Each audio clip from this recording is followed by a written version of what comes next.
As an artist from the art-centric planet of Chromadoria, I had spent countless renditions perfecting the technique of color flux, a practice revered for its meticulous blending of emotional resonance and spectral alignment. Approaching each canvas on our ever-evolving kaleidoscope arenas, I wielded my pigment tendrils with pride. Yet, there was one species that perplexed and intrigued artists galaxy-wide: human styot.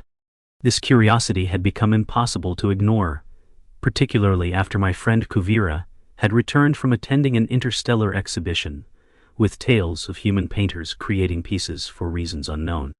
His eyes, typically sharp and calculating, danced with bewilderment. "Why do they paint at all?" he echoed, unwittingly infecting me with his confusion. In our Chromodarian culture, artistic endeavors were governed by the principles of optic harmony.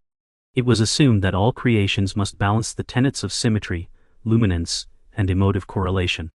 But humans seemed unperturbed by such rules. Instead, they painted with abandon, splattering slabs of pigment without apparent purpose. Driven by the need to discover this artistic conundrum, I embarked on a micro-study trip to Earth. I was fortunate. Earth's generosity extended an invitation for me to stay with Lisa, a human artist living in an attractive little town brimming with charm, which they curiously referred to as quaint. The walls of her abode were adorned with renderings of blobby landscapes and peculiar portraits of individuals in various states of peculiarity. "Art is about expression," Lisa told me, her words laced with a casual gaiety as she daubed swirls of cobalt onto a canvas. "It's about what it makes you feel." Feelings! They had feelings for paint, but their hues were too unstructured. I watched with equal parts awe and dismay as Lisa completed her piece, signing it with a flourish before stepping back, assessing her own work with an approving nod. In my studies at the academia in Chromadoria, we'd never concluded that art should simply emerge from feelings. But it was not long before I discovered that humans perceived artistry as a dance, a performance to be seen and felt in entirely holistic layers.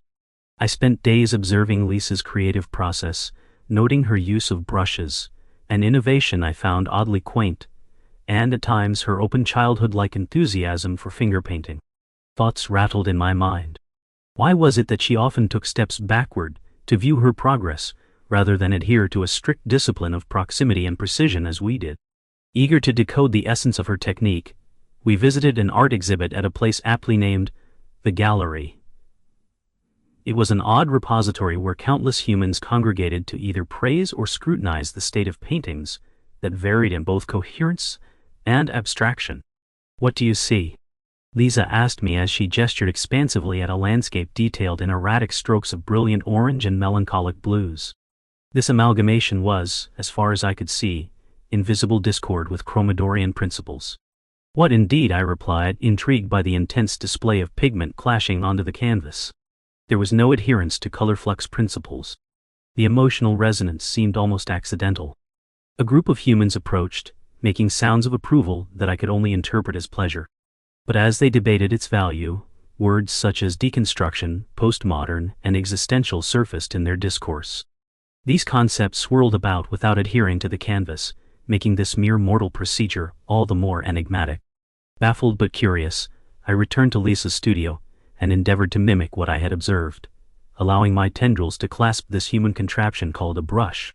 With each brushstroke, I confronted chaos, for symmetry was elusive, and instead of the usual cosmic rhythm, only a lopsided pandemonium prevailed. "This?" I queried at last, splatters of emerald colluding complicity with patches of crimson. "What am I doing incorrectly?" Lisa laughed, her mirth creating an inviting atmosphere. "You're feeling, Jade. You're painting what art is supposed to be." It was in that moment, as I unified the chaos into a semblance of order known only to me, that I comprehended the simple truth. Whereas Chromadorian art was about the prestige and manifestation of harmonic principles, human artistry was an exploration of the unpredictable gamut of sensations. And in my subsequent travels to Earth, I delved deeper into the human psyche. I toured art schools, blending quietly into bustling workshops, attending public art installments, and even joining impromptu community classes to refine my understanding. In this chaotic reverberation of human artistry, I finally discerned the elusive answer to my query. Humans paint to explore, to question, and to reflect entities in forms we may not immediately grasp. They depict reflections of a dynamic universe brimming with thoughts, memories and emotions, raw and unfettered by the strictures of optic laws.